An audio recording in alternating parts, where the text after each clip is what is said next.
Welcome back to another episode of The Scoop Around the Loop.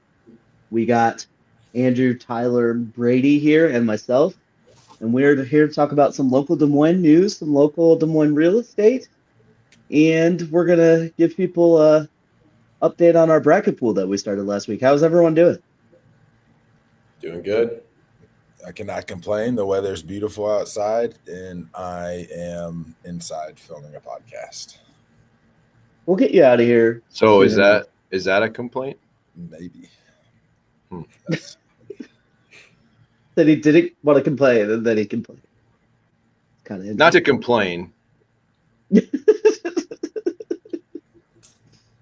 All right, let's get started with some local news. Let's just get into this. Fong's, did you guys see that they are opening up their new location next month? I didn't see that it was next month, but I did indeed see that it was moving. They're taking over the old Peace Tree location. It's a cool building. I believe they're closing their original downtown location. Is that correct? I believe that's correct. I think that's what I had originally heard. That place is kind of, the location is, or the original one is kind of cool. Just like it's so tight, so the small. fact that it's so tight, I think kind of adds to it, but it's also kind of annoying if you're not like slightly tipsy down there. But yeah, when you had a buzz going from the bars on Court Avenue, I could deal with like the crampness, but then if you were just going in there to get some pizza and had drunk people hanging all over you, it would be annoying. I did really appreciate their slices of pizza that they had for sale when I was down there, though. Yes, indeed. This is the old Peace Tree building, kind of shaped like a barrel. Yep. And it should be plenty of space. Like, I doubt that you're going to struggle to get a table at this new location. They are adding new menu items as well. Polynesian Sunrise was one of the names of the pizza. Looks like they added a lot more appetizer salads and other types of stuff. But they're bringing back all of the favorites from the old location. You can still, Tyler, go in there and get a kamikaze shot if you want. You can still get the crab rangoon pizza. Everyone's had that pizza, correct? Yes.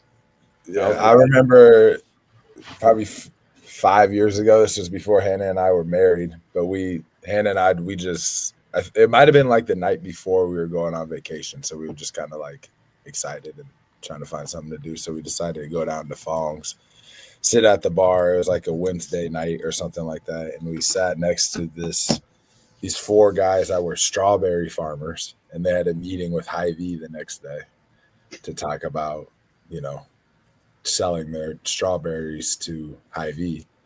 And they bought us 2 kamikaze shots, and they probably took 3 or 4 kamikaze shots. And I have a picture somewhere on my phone. They give you one of those helmets to put on your head. Yeah, I was gonna say, were you guys wearing the helmets the whole time? Yeah, and it's just me, Hannah, and then these 3 like 50-year-old, 60-year-old farmers I think they were like from Idaho or Washington or somewhere up in the Northwest.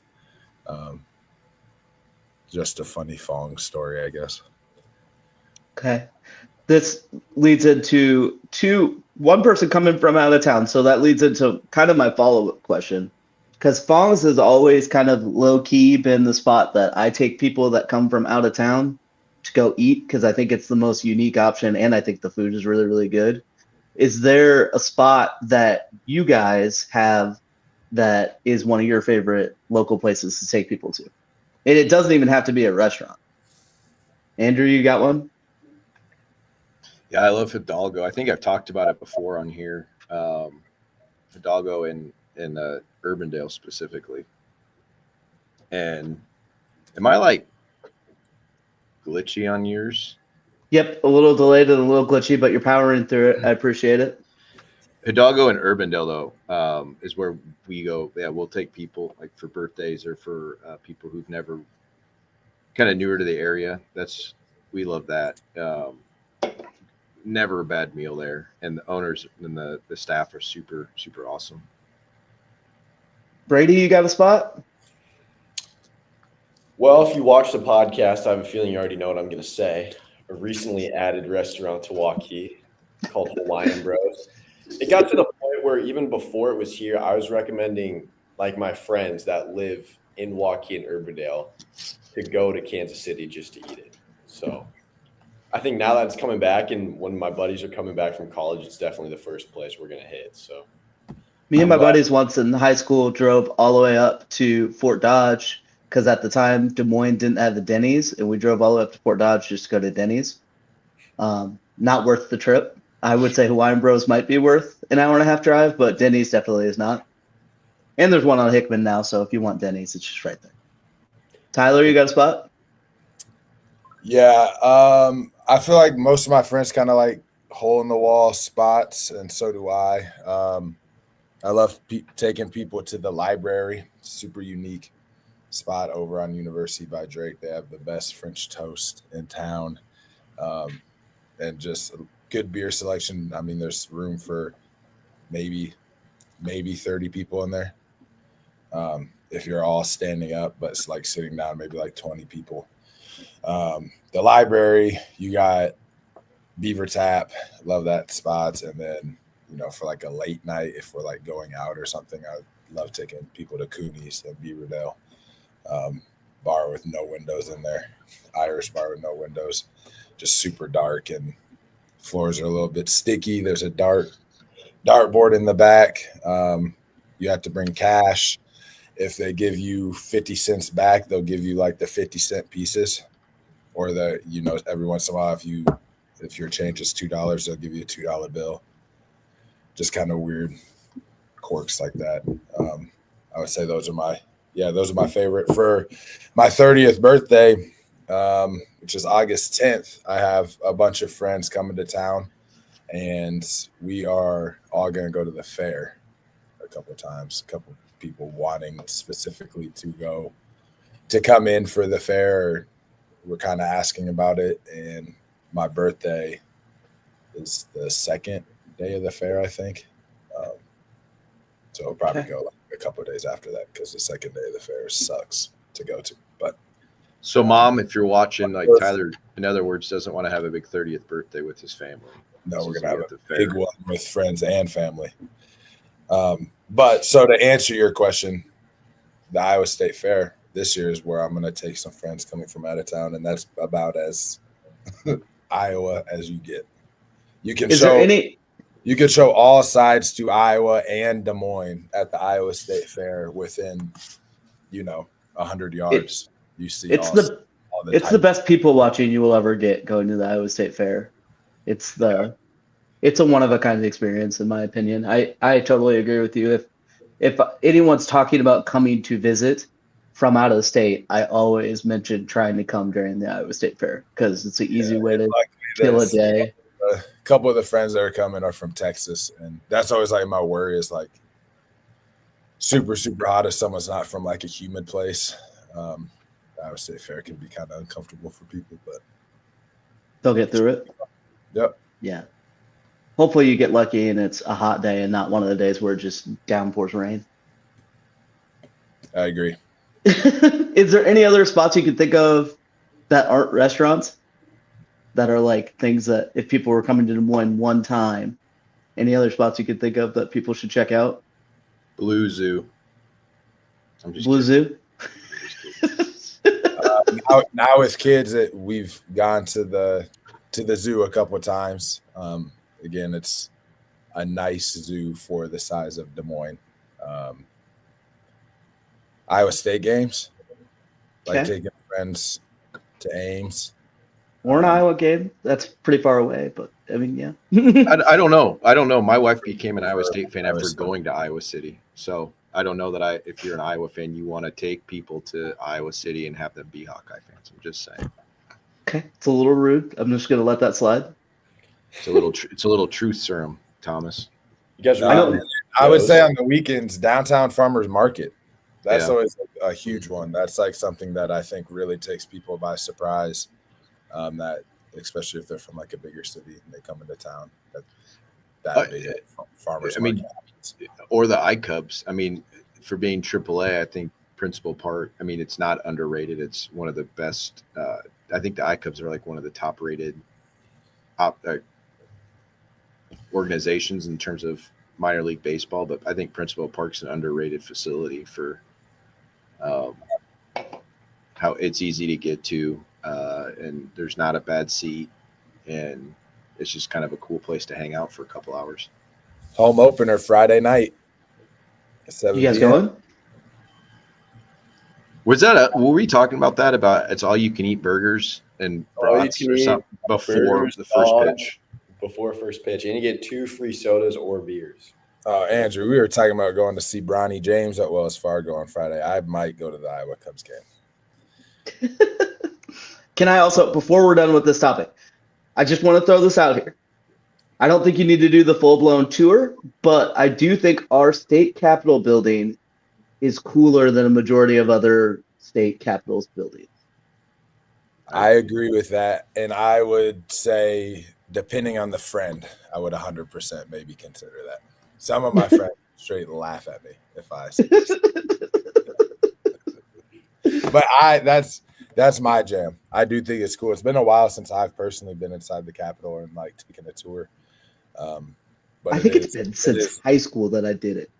Yeah, it is pretty neat. Hannah, I was telling, every time we drive by the State Historical Museum, Hannah will be like, "What is that?" And then I tell her what it is for the 15th time.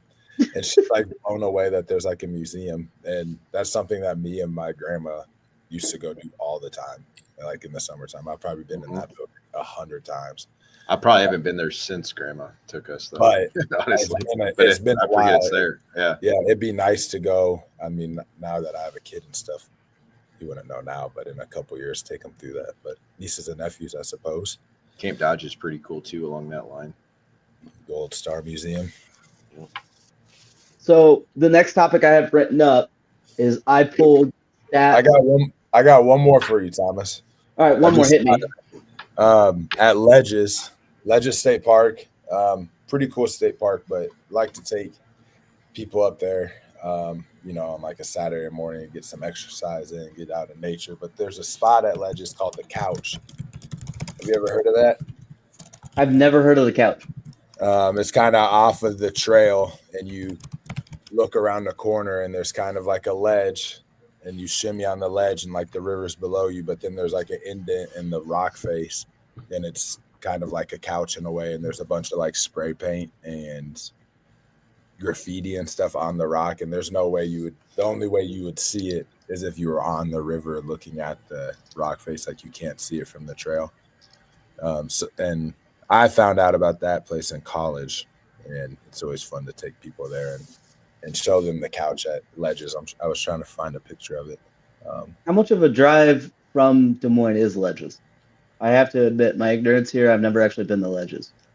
50 minutes maybe. Yeah. 40 minutes. Yeah. I mean, it's like you got to take some gravel roads to get there. But it's heard nothing but good things though. It's pretty cool. It's bigger than what a lot of people think. There's some again, you're not hiking Rocky Mountain National Park, but there's hiking trails, some elevation up and down. Good place for the pup. Do you know what I think of? You definitely don't feel like you're in Iowa when you're there. But what I think of when I think of Ledges is when we went there as kids. Tyler, you might have been 3 or 4.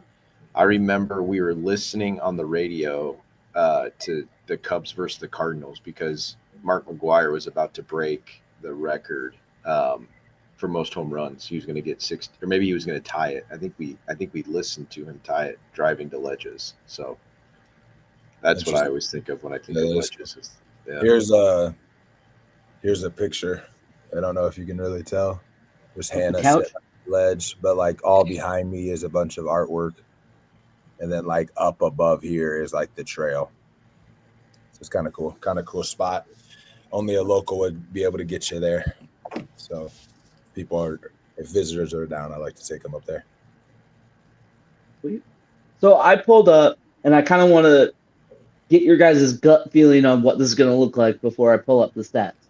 But I pulled up Polk in Dallas County, and I looked at new construction versus resale. Just in general, what would you kind of expect to see? What do you mean, like a split? I pulled up months of inventory, new construction versus resale, median days on market, price per square foot, and I'm forgetting the 4 stat, but I know I pulled up 4 stats.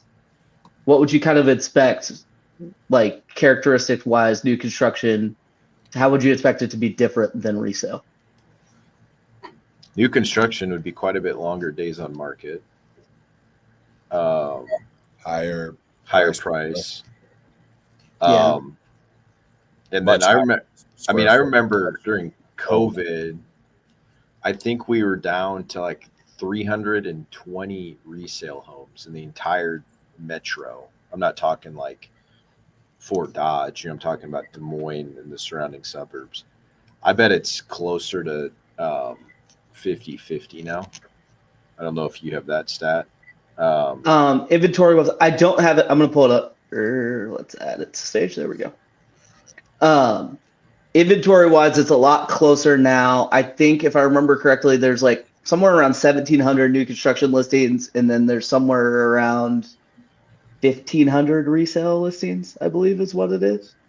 So they're a lot closer to each other than they used to be, but we're looking at new construction had 7.1 months of inventory. Median days on market is 110, which I will say really quickly, a lot of that has to do with the way certain builders list their homes, because they will list them when they're at foundation stage, and the way it works out most of the before sometimes, yeah. And the way it works out is most of the times buyers will either want to do a built to order / custom, or they will want to wait until the house is done to offer.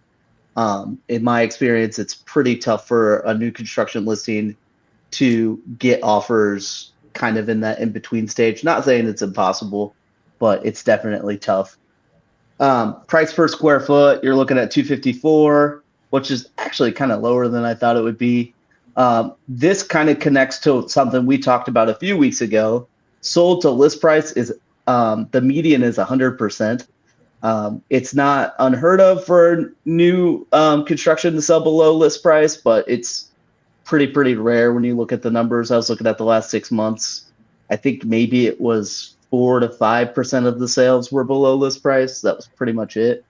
So resale, you're looking at quite a bit less months of inventory, 2.3. Median days on market for Polk and Dallas County is 19 days, which I would actually thought it was a little higher than that. 206 is your average price per square foot, and then a pretty solid still sold to list price ratio of 99%. That's insane. Yeah. I mean, To me, I do think that's a little. Your data is not wrong. I do think it's a little misleading.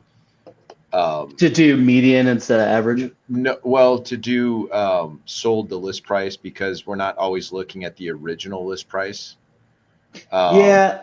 If I were to go back and do a little bit more work on Excel, I could probably do original list price compared to sold price. I think that would be kind of an interesting statistic to pull out that I need to start doing more often. But I do think on the resale stuff, being 19 days on market, you probably don't have too many price reductions in there. On a new construction, 110 days, you're going to have price reductions, and so the builder's just getting it to where, they need to show for, future builds also, for purposes of comping.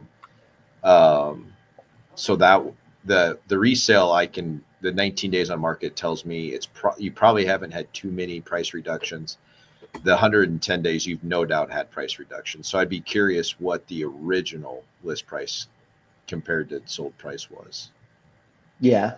And it's not like the sold to list price percentage is still helpful in the sense that when you're looking at a new construction listing, what they have it listed at that time is what it's going to go for. Is probably what it's going to go for. And if you want to get it lower, if you're just focused on price and getting it lower, your option, you could still write up an offer for less and see what they say. But your other option would just be to, if you don't think it's going to sell to anyone else, you could just wait. I hate that strategy sometimes, but if you want to get it for a lower price, that's kind of your strategy. You're digging your heels in on that. So are you guys kind of surprised that it's still 19 days for resale? I mean, kind of, but like that Grimes listing we just listed, that got three offers right away. Like I think it's. And this is looking at the last 6 months, so we're talking about that's a majority of winter that we're talking about too. So it's not seasonally, it's not necessarily the strongest time either.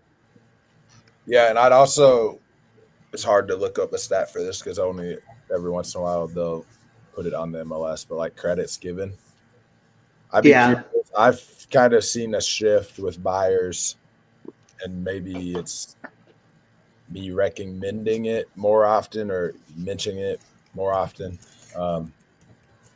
But more buyers just being more concerned about getting closing costs or, credit. So, it might be selling at list price, but the seller is giving $6,000 in credits type of thing, which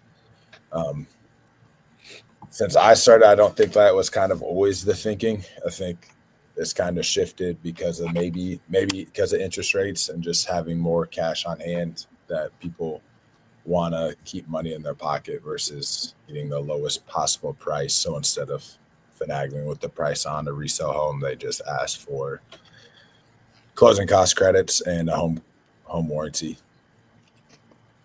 And then they're at that point they're put in a really good position cash wise because they probably are saving more cash on the purchase. And if you have a home warranty, that kind of gives you the advantage of if something does break, it's not going to bring as much cash out of your pocket. Yeah. I definitely think that there's a lot more buyers that are cautious of that too. I mean, I've seen a lot of sales recently that they're trying to get 2-1 buy downs or some sort of permanent buy down. I think it just goes along with like people's trust and I guess the economy right now too, of just having cash on hand and just having more of a savings built up is more important to people than getting the lowest purchase price possible, which in most cases, not all cases, could be the right thing to do, Yeah. And I will point out here too, I mean, and I made a video talking about this a while back because this stark contrast, I wouldn't say it's a stark contrast, but this contrast has been kind of a thing for 2 years now. 7.1 months of inventory for new construction implies that, in my opinion, if you're offering on a new construction home and it's a completed spec home, your chances of getting some sort of credit or something tossed in are pretty high if it's the right type of spec home. You guys would agree with that? A fridge, at least. Yeah, fridge, washer, dryer, or if you want to try to get that buy down type of thing. During COVID, people weren't even getting fridges in new construction. They were just like, you want a fridge? We'll sell it to the next person. You guys don't have to name the builder, but do you guys have craziest concession you've ever gotten from a builder? Because I have kind of a crazy one. I had a builder who actually is no longer in town. They were a really good builder. They just moved somewhere else, but they built a fireplace on the deck for the buyers, and at the closing table they did some other stuff too. But at the closing table, they walked away with like $1,000 proceeds check. The builder did. Like it sat for so like they would do whatever they needed to do to just get it off their books. Tyler, does anyone come to mind? Yeah, kind of, sort of. I mean, I think maybe a year ago when it was real slow, there was a bigger builder in town that they were offering credits, appliances, window treatments, security system, but nothing like super customized to one buyer. But I just remember there was a point in time where there was a couple builders that were just offering everything they could to get some of their inventory off. And in this case, it definitely worked because my clients were considering 2 builders and they went with the one that was offering all the stuff. Yeah. Versus I had just a fridge. Yeah. My first ever closing as a real estate agent, that the clients ended up getting a $15,000 credit to kind of do whatever they wanted with it. And they ended up getting a fridge, washer, dryer, and a wood fence installed with that credit. And then I think they got a little bit of help on closing costs with that 1,500, but they were super pumped about that. And the house appraised for over purchase price, even with those credits included too. So That's pretty good. Good deal. Jared Nicolaisen, I don't see it on here. He commented on my Facebook. One, why is there such a big difference between price per square foot? But then also, he just said there was a builder offering 30,000 incentive if they used their preferred lender, which is insane. So I don't know. Beat that, Jared.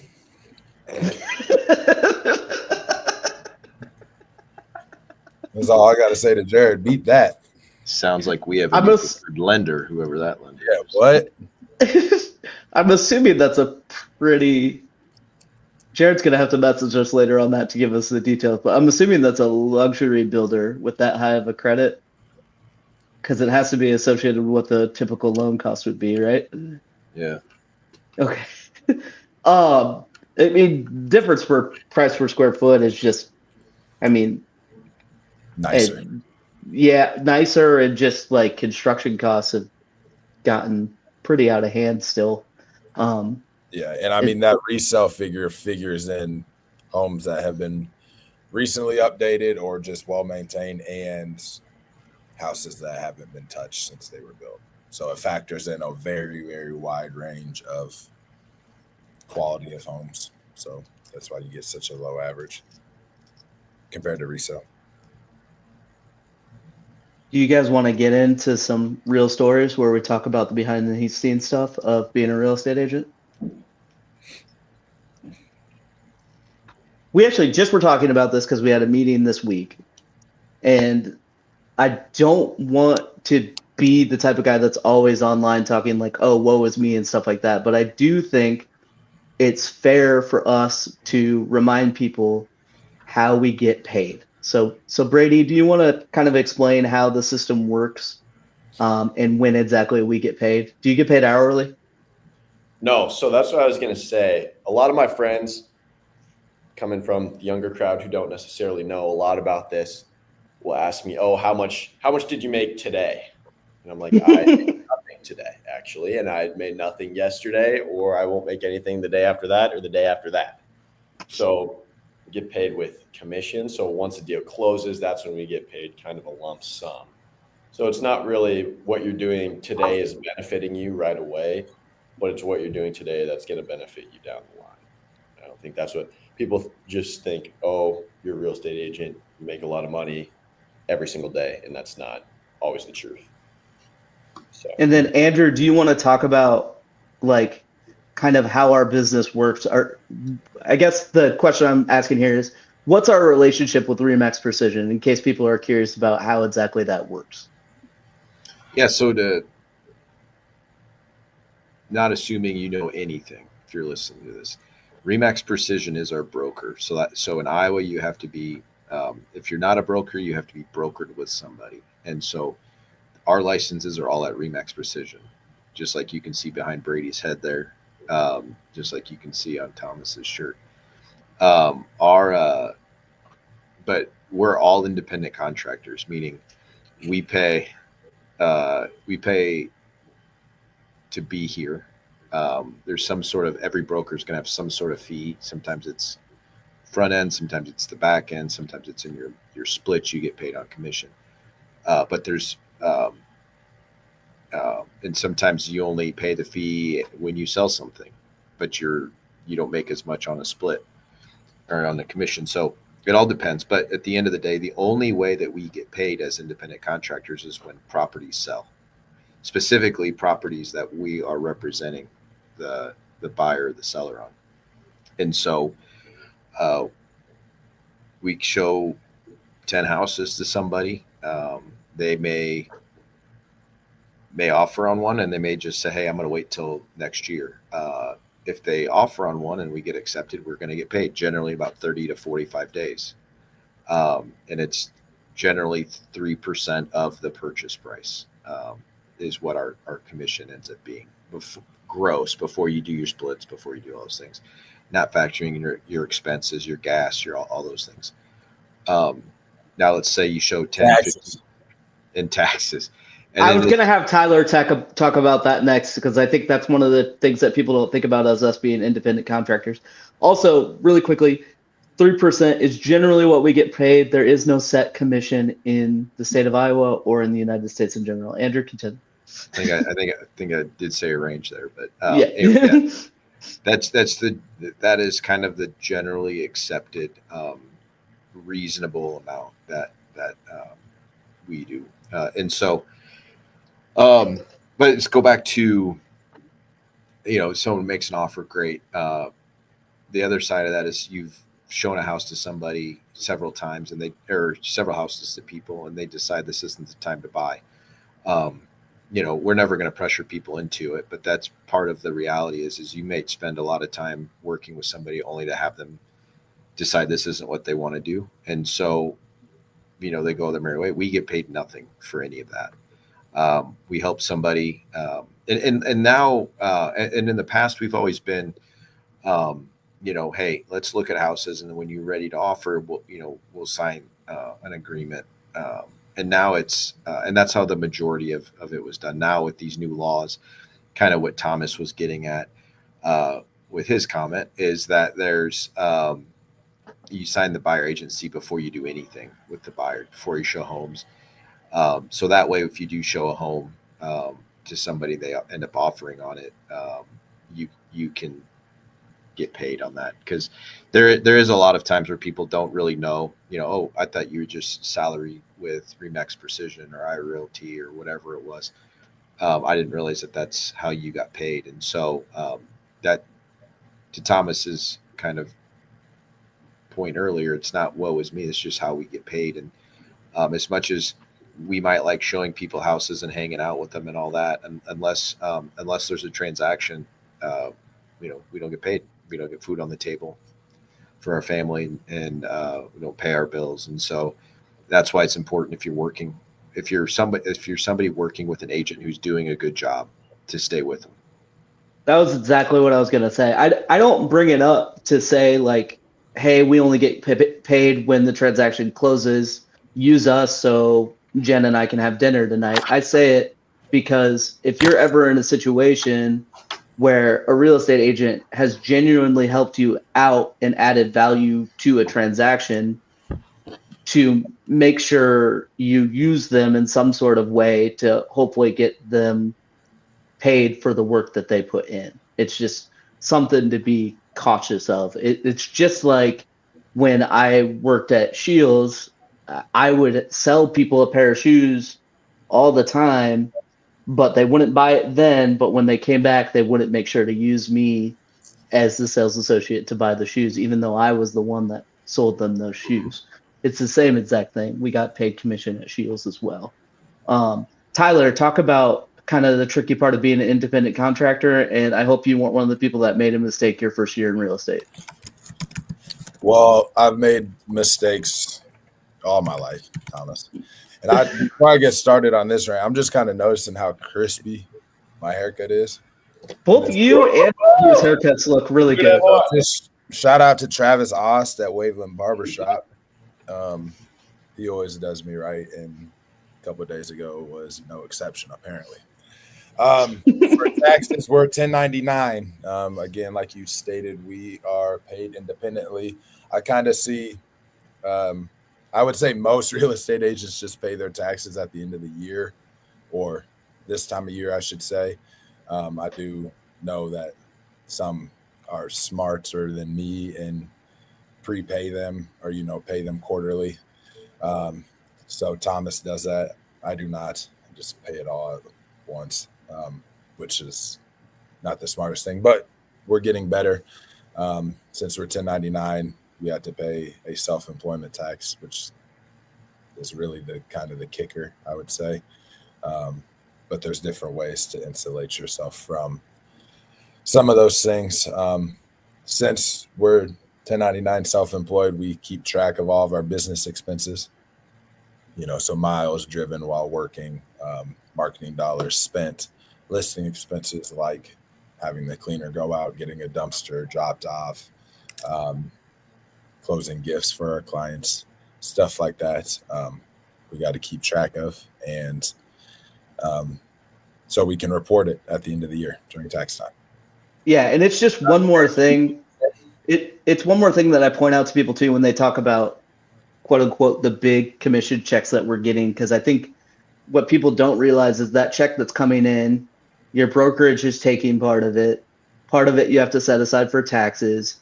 And then if you want your business to be successful and continue to grow, part of that needs to be set aside to spend on your business as well too. So after you take out all of those pieces of the pie, the check is all of a sudden not that. Yeah, and then with most W2 employees, they're getting some taken off for like a 401k and health insurance and or other retirement vehicles. That's not the case with us at all. So if you have health insurance, luckily for me, Hannah has great insurance through her work. But I was just gonna say that. and when you're in that situation, that's fine. But like in Andrew's case, like he has to set aside money for health insurance and things like that, because that's just not automatically.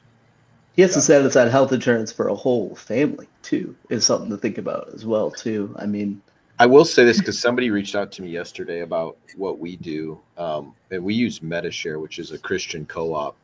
There's a couple requirements to be in there. Two, you can't smoke, and you have to belong to a church. You have to be a Christian. And so, but what it is it takes basically takes, we call it giving each month. So it's kind of like a premium, but all of your money essentially goes to pay other people's bills. So that's what you're paying to be in this co-op. And then you have it. And so we're paying 100% of every doctor visit. And it is kind of funny because, I think a lot of people who have insurance say, well, I have a free, my child gets free well checks every year. Well checks are like $140. And so we give a lot of money to insurance typically to get that free doctor visit. And so it's just kind of how you want to, what makes you more comfortable. But as soon as the way it's done with us is as soon as you hit $10,000 out of pocket max, all of your bills are taken care of, which when I was at my previous employer in my employer paid insurance, we were paying about $700 a month. We pay $300 right now. $700 a month, and our out-of-pocket maximum was about the same as what we have now, and plus the co-pays and all that, deductibles and different things. Anyways, long story short, like we'd save so much more money doing what we're doing now than previous employment plans or insurance plans. But to Tyler's point, like you kind of have to measure all that, and you just, in our situation, my wife's had ovarian cancer, so that was kind of scary. But overall, we're healthy people. We don't need all the insurance because we're overall very healthy, and knock on wood, we still will be. But again, those are you still think get that growth checked out? Yeah. It said it's genetic.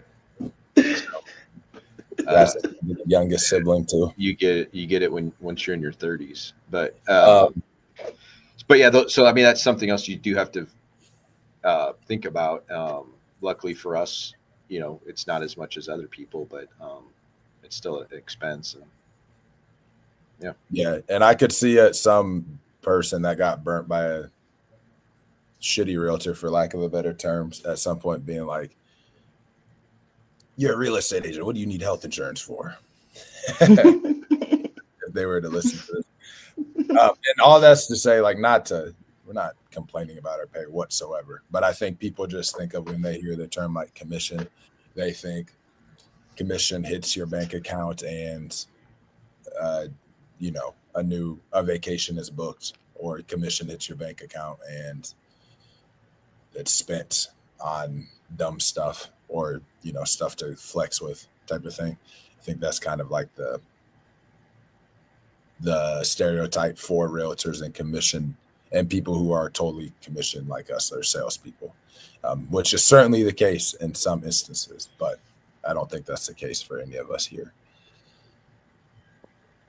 No, and honestly, like it, I can see why that stereotype got built up, because at first it is really tough to get such a large check and not immediately think, oh, I need to go get a new PlayStation. But once you realize that it could be now, in my first year of real estate, I mean, I had sometimes where I wasn't getting paid for 6 months. So it's like this big check needs to last me until my next closing. So once you realize that, that fun of getting a big check all of a sudden goes out the window. So Yeah. I mean, so sometimes you have those situations where you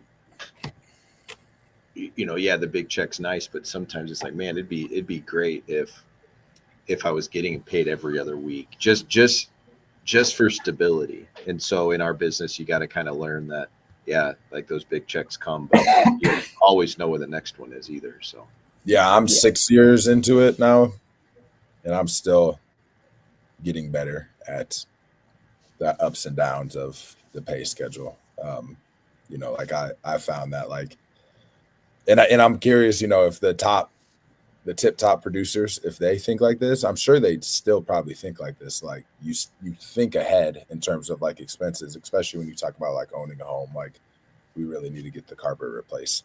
It's like, you know, in May I'll have XYZ checks come in, because, like, you know, you're trying to stay out of savings as much as possible and that type of thing. And I'm curious if, you know, the top producers are still thinking ahead in terms of like what they kind of have coming down the pipeline. Obviously, I don't rely on any of that money per se, but when they're talking about kind of planning on what to do in the future, you do kind of get to thinking like, there's this closing in 60 days. that's going to be my carpet. Yeah, kind of, sort of, in a way, or yeah, at least you got to kind of know, a few months out, like all your expenses. You know, you need this much in your bank because, you know, you have mortgage, your car payments, or whatever. I mean, you don't have it till you have it, right? Like a couple of years ago, I remember it was with rates like going way up. It was hard to predict. Okay, yeah, they were pre-approved for this at this rate, but then the rate goes up like a whole point. Then they're like, well, they're no longer approved for that amount because it changes their payment and puts them out of, you know, their debt to income is too high now. So we had situations where it truly felt like we weren't going to close on some, and we, you know, you just Had didn't plans. know. Whereas, you know, a couple years even before that, like where rates were so low, as soon as you got them under contract, it's like, we're closing. You can count on that money. And I think the best approach is kind of, maybe putting a bow on this, is how we get paid is when there's transactions, but making sure that you set aside money, because you just really don't know. I think the longer you do this, you know, the more you can estimate something's coming in at some point, but you truly don't know until you actually have something under contract. Yeah. Yeah, because you can't even, like, hypothetically, if you were looking at your pipeline and you have 2 or 3 buyers that are actively looking at houses, you can't plan on when they're actually going to write on something. Or in that situation Andrew was talking about, where they just decide, well, you know what, we're going to rent for 1 more year. Or, I mean, whatever other scenarios can end up happening. Like, so, I mean, I think, again, to put a bow on it, I guess, like, the most important thing as realtors to do is just to always make sure that you have a full pipeline. I remember first starting out, like, it'd be annoying. Not annoying, that's not the right word. Kind of annoying, that might be the right word. When someone would say that they want to buy a house, but in like 9 months or like a year. well, it's like, great. Then I have a paycheck Now, coming like, in 9 months or a year. Yeah. Now, like, I'm finally to the point, which is a blessing to be able to say, where I'm like, let's like start game planning type of thing. Because I mean, with inflation, I'll want your money more then, or, you know, I want to feel and more in a year than I do right now, because stuff just costs more. You know, so. I think I've shared this story, but this is more about how I've relied on my faith in this job. Is I had a situation. Sorry, this light keeps going. If you're wondering, I'm throwing my bag up at the ceiling. I had a situation a couple years ago where, a few years back, I was helping somebody, and I want to say the house was like $275,000 or something like that. And I was at our realty at the time, and quite frankly, the split was not nearly what it was, what it became. And I think it was my first year actually full time, and I really needed that money. But the deal ended up falling apart. They ended up saying, "Hey, we're just going to take time off right now from doing this." And I want to say it was something like I was going to make like $5,000, let's say. And like that was hard, like for them to back out. Well, fast forward a year, their budget's now increased, and the split's better also. So I go from, maybe it was like 4,500 actually. Like I was making 4,500 before, that didn't work out. Well, now I'm making, maybe 7,000 on this deal. Feel good, all that. Fast forward another year, I'm doing I'm buying a house, and they're looking at, they're averaging, my 2 years. And because of when that sale happened, and getting paid a little more, it actually bumped my average up just enough to clear the DTI on the house we were buying. So had they gone through that other sale, we wouldn't have been able to get the house that we're in now.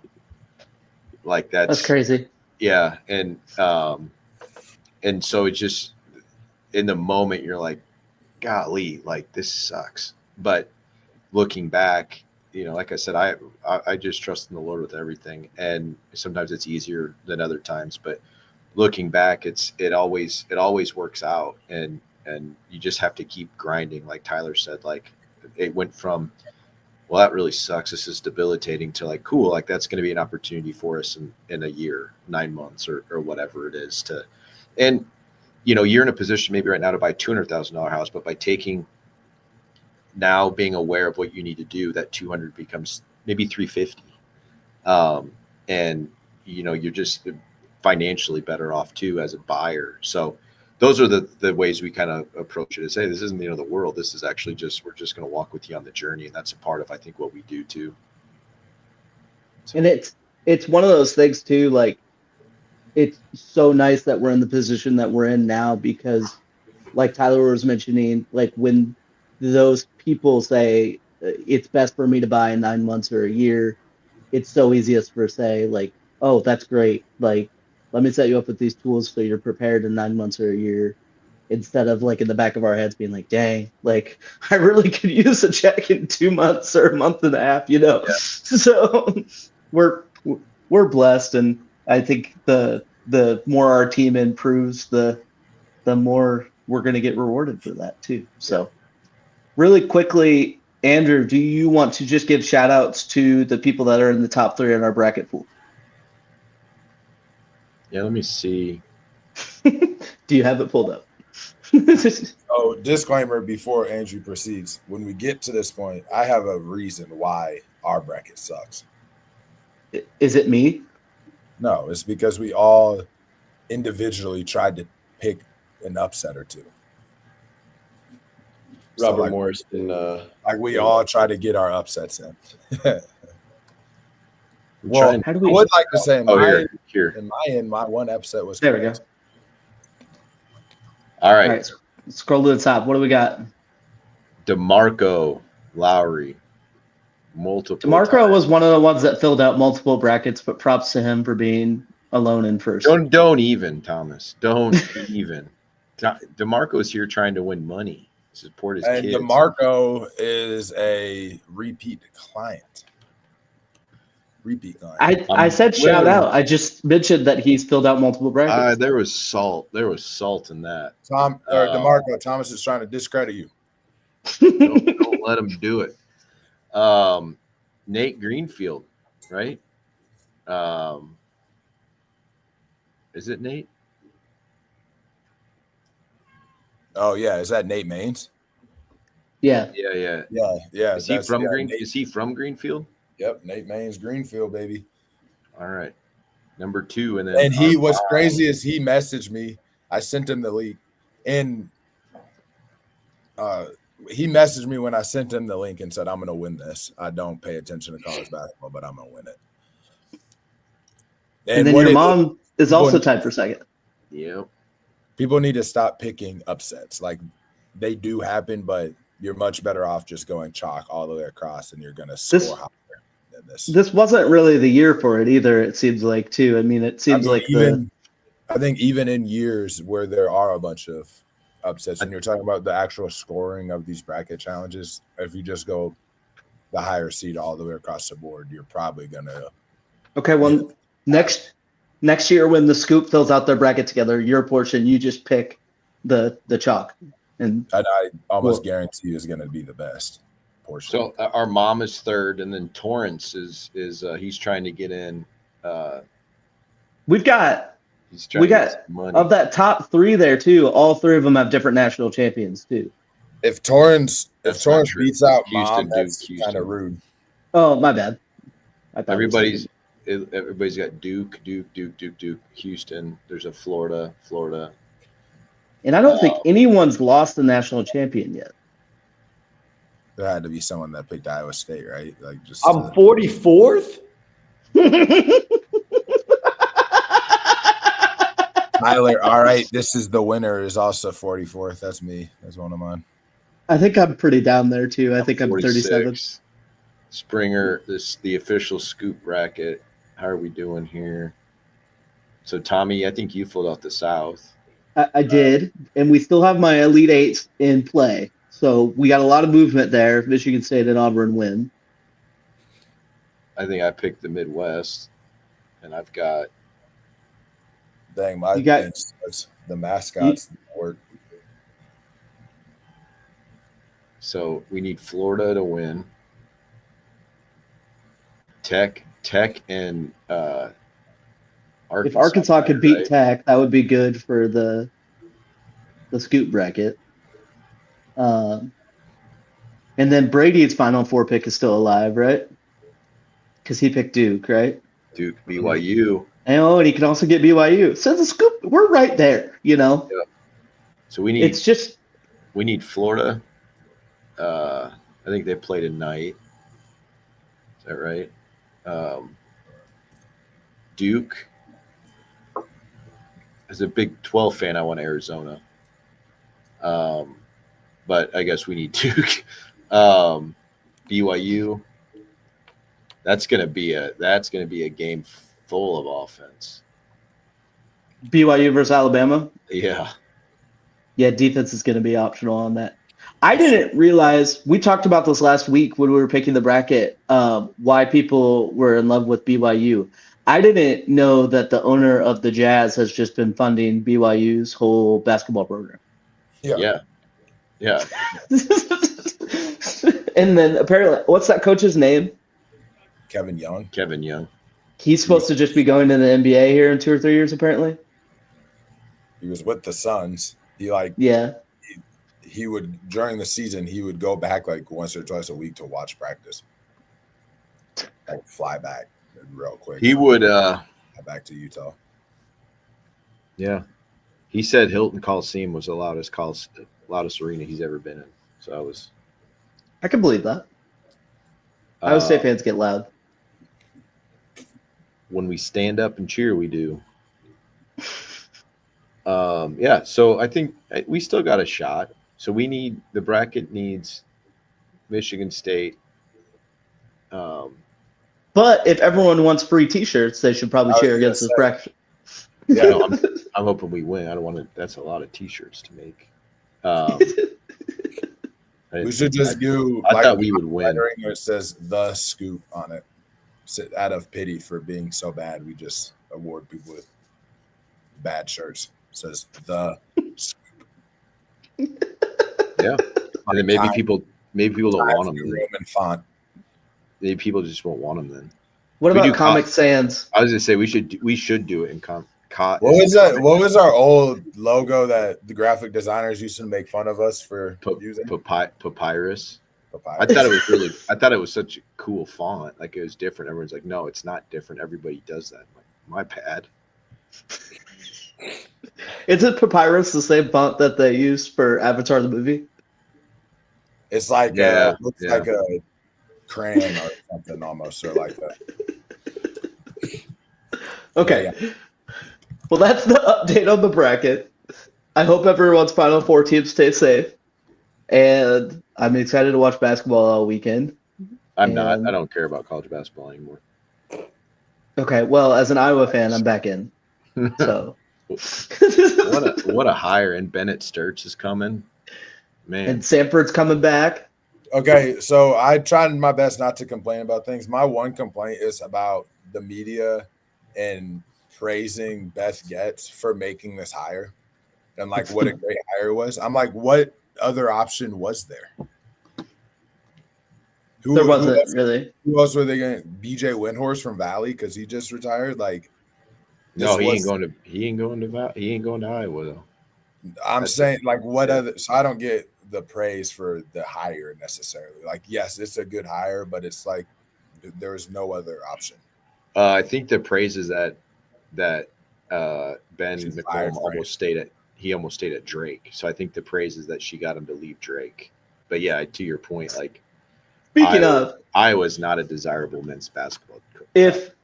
If any of the athletic directors in the state of Iowa should be getting praised, it's Harding at Drake, because I have 100% confidence that whatever next basketball coach they hire is going to be another great basketball coach because he's just on a roll. Which would probably be. You a UNI or an Iowa fan?